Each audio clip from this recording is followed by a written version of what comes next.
दोस्तों, कैसे हो? स्वागत करता हूँ आपके अपने इस नए यूट्यूब चैनल में एजुकेशनल सपने में। दोस्तों, आप देख रहे हैं आज क्लास 12 का हिंदी सामान्य पेपर पीडीएफ लेके आया हूँ दोस्तों। तो चैनल को सब्सक्राइब और वीडियो को लाइक कर देना।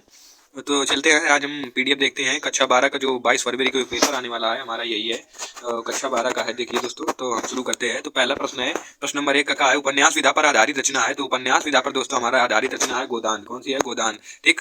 और खा नंबर है, क्या भूलू क्या याद करूँ रचना किस विधा पर आधारित है। तो क्या भूलू क्या याद करूँ रचना हमारी आत्मकथा पर आधारित है दोस्तों। ठीक। तो आगे चलते हैं। गा नंबर है, हिंदी का प्रथम मौलिक उपन्यास। तो हिंदी का प्रथम मौलिक उपन्यास हमारा हो जाएगा परीक्षा गुरु। क्या हो जाएगा? परीक्षा गुरु। ठीक। तो दीप जले शंख बजे विधा है। घा नंबर हमारा प्रश्न है, दीप जले शंख बजे कौन सी विधा है? निबंध विधा है। कौन सी है? निबंध विधा। ठीक दोस्तों, आगे चलते हैं। सरस्वती पत्रिका के संपादक थे। तो सरस्वती पत्रिका के संपादक हमारे थे महावीर प्रसाद द्विवेदी। कौन थे? महावीर प्रसाद द्विवेदी। आगे चलते हैं। 2 का नंबर है, विनय पत्रिका किस भाषा पर आधारित है। तो हमारी विनय पत्रिका ब्रज भाषा पर आधारित है। ठीक। और छायावाद के प्रवर्तक माने जाते हैं। छायावाद के प्रवर्तक हमारे कौन होंगे? इसमें दोस्तों 3 ऑप्शन दिया है, जो कि यहाँ पर हमारा चौथा ऑप्शन होना चाहिए था। सभी। कौन सा ऑप्शन होना? सभी ऑप्शन होना चाहिए था। और ये तीनों यहाँ पे सही हो जाएंगे। क्या हो जाएगा? तीनों यहाँ पे सही माने जाएंगे। सही। इसमें देखिए, सुल्तानंद पंत, जयशंकर प्रसाद और सूर्यकांत त्रिपाठी निर्मला, ये भी सही हो जाएगा। ग नंबर प्रश्न है, किस कवि के राष्ट्र कवि को उपाधि से विभूषित किया गया है। तो यहाँ पे हमारे मैथिली शरण गुप्त को राष्ट्र कवि की उपाधि से विभूषित किया गया है। घ नंबर प्रश्न है हमारा, रामधारी सिंह दिनकर को ज्ञानपीठ पुरस्कार किसमें मिला। तो इनकी उर्वशी रचना बहुत ही अच्छी है, पढ़िए दोस्तों, इसी में इनको ज्ञानपीठ मिला। और कामायनी महाकाव्य में सर्गों की संख्या, यहाँ पे सर्गों की कामायनी में 15 है। ठीक। तो यहाँ पे हमारा ऑप्शन सही हो जाएगा 15 नंबर। और प्रश्न नंबर 3, ये दिए गए पद्यांश गद्यांश पर आधारित प्रश्नों के उत्तर दीजिए। तो ज्ञान का प्रवाह अनंत होता है। ठीक। और हजारों वर्षों से भूमि के साथ राष्ट्रीय जन के तरासु प्राप्त किया है। जब तक, देखिए यहाँ पे रेखांकित है, ये रेखांकित अंश को हमें व्याख्या करना है। जब तक सूर्य की रश्मियां, ये सब आपका जो है बुक से आया है, इसको पढ़ लेना दोस्तों। बुक से आप यदि पढ़ा होगा तो आपको मालूम होता है।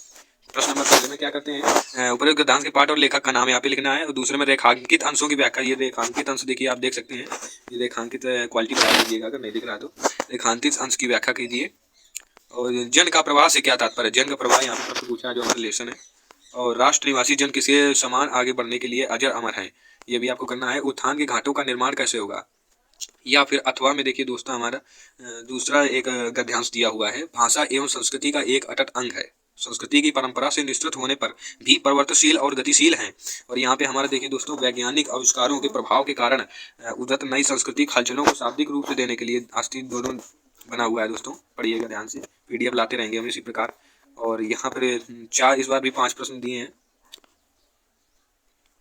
प्रस्तुत अवतरण में लेखक ने किस बात पर बल दिया है। और संस्कृति का एक अटूट अंग क्या है दोस्तों? किसकी गति विज्ञान की प्रगति से साथ जुड़ी होती है। रेखांकित अंश की व्याख्या भी करनी है। यहाँ पे हम देखिए, रेखांकित अंश की व्याख्या अवश्य आती है। पाठ का शीर्षक एवं लेखक के नाम भी यहाँ पे अवश्य आते हैं। और प्रश्न नंबर 4 है, दिए गए पद्यांश पर आधारित प्रश्नों के उत्तर दीजिए। कौन हो तुम बसंत के दूत, विसरत पतझड़ में अति सुकुमार, घन तिमिर में चपला की रेख, तपन में शीतल मंद बयूर, लगा कहने अतुंगत व्यक्ति, मिटाता उत्कटा सविशेष, दे रहा को कोकिला, सानद सुमन को जो मदमय संदेश। यहाँ पे 5 प्रश्न फिर से दिए हैं आपको। और नहीं तो ये नहीं आ रहा तो आपको अथवा में भी दिया है कि सुख भोग खोजने आते हैं सब, और आए तुम खोजने सत्य खोज, जग की मिट्टी के पुतले जन तुम, आत्मा के मन के मनोज, जड़ता हिंसोष और वृद्धो में भरा चेतना, अहिंसा नव ओज, पशुता का पंकज बना दिया तुमने मानवता का सरोज। यहाँ पे भी आपके 4 प्रश्न मिल जाएंगे, इसी तरह आपको करना है। ठीक है दोस्तों, चलते हैं। प्रश्न नंबर 5 में हम आ चुके हैं। किसमें? प्रश्न नंबर 5 में हम आ चुके हैं दोस्तों। तो का नंबर, निम्नलिखित में किसी एक लेखक का साहित्य परिचय लिखिए। ठीक। यहाँ पे आपको किसका साहित्य परिचय लिखा है? वासुदेव शरण अग्रवाल। रट लीजिएगा, एक एक चीज रटिएगा, जरूर आएंगे। ये मेन पॉइंट पीडीएफ बनाया गया है। आचार्य हजारी प्रसाद द्विवेदी और डॉक्टर एपीजे अब्दुल कलाम पर भी देख लेना। और खा नंबर प्रश्न हमारा क्या कह रहा है, निम्नलिखित में किसी एक कवि का साहित्यिक परिचय। यहाँ पे ऊपर देखिए लेखक का कह रहा था, यहाँ पे कह रहे हैं कवि का। किसका कह रहे हैं? कवि का। ठीक है दोस्तों। तो प्रश्न अच्छा है, पंचलाइट अथवा बहादुर कहानी में किसी एक का सारांश अपने शब्दों में लिखिए। पंचलाइट या बहादुर कहानी में लिखना है हमें। ठीक है।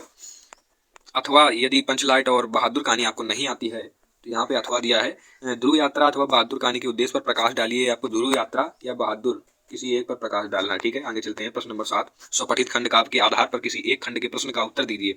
तो मुक्तक खंड काव्य के नायक की चरित्र चित्रण विशेषताएं पर प्रकाश डालिए। यहाँ पे मुक्तक चरित्रिक विशेषताओं पर प्रकाश डालना अथवा नहीं आता है आपको, तो यहाँ पे अथवा भी दिए हैं। मुक्तक खंड काव्य का कथात्मक संक्षेप में प्रस्तुत कीजिए। और प्रश्न नंबर 8 में आते हैं। सभी लोग कर रही है, सही से देखिए इसको, वीडियो क्वालिटी बढ़ा लेना अगर नहीं दिख रहा तो।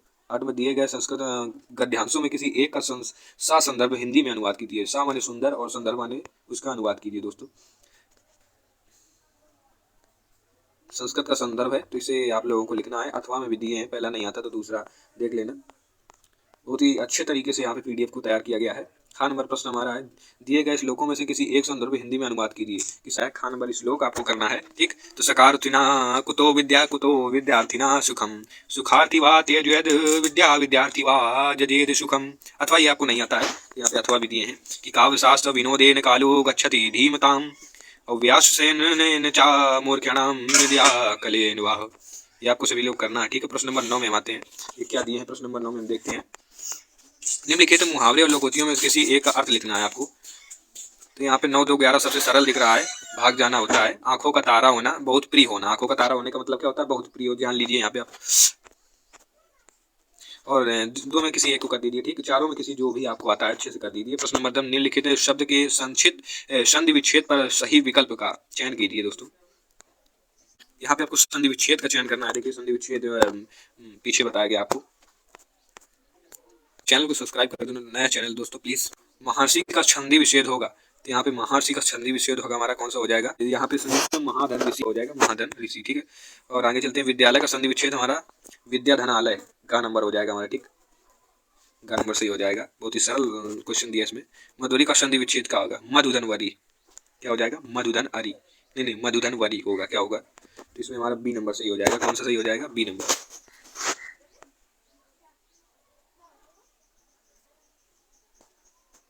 और दोस्तों क्या कह रहा है?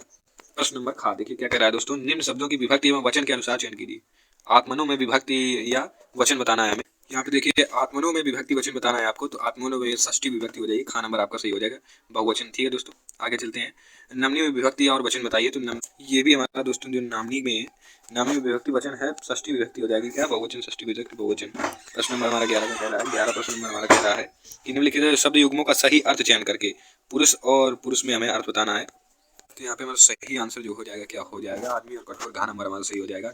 दूसरे में आते हैं दोस्तों, कह रहा है कि जलज और जलद। तो यहाँ पे जलद और जलद हो जाएगा कमल और बादल, ठीक।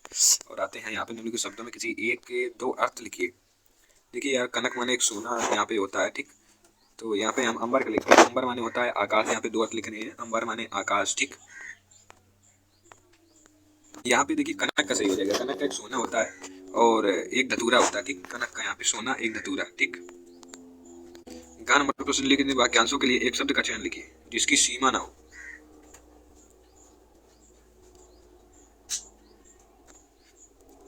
यहाँ पे हमारा सही ऑप्शन हो जाएगा असीम, ठीक। क्या हो जाएगा? असीम। जिसकी सीमा ना हो क्या हो जाएगा? असीम हो जाएगा। हमारा सही आंसर क्या हो जाएगा? असीम। आ माने नहीं और सी माने सीमा।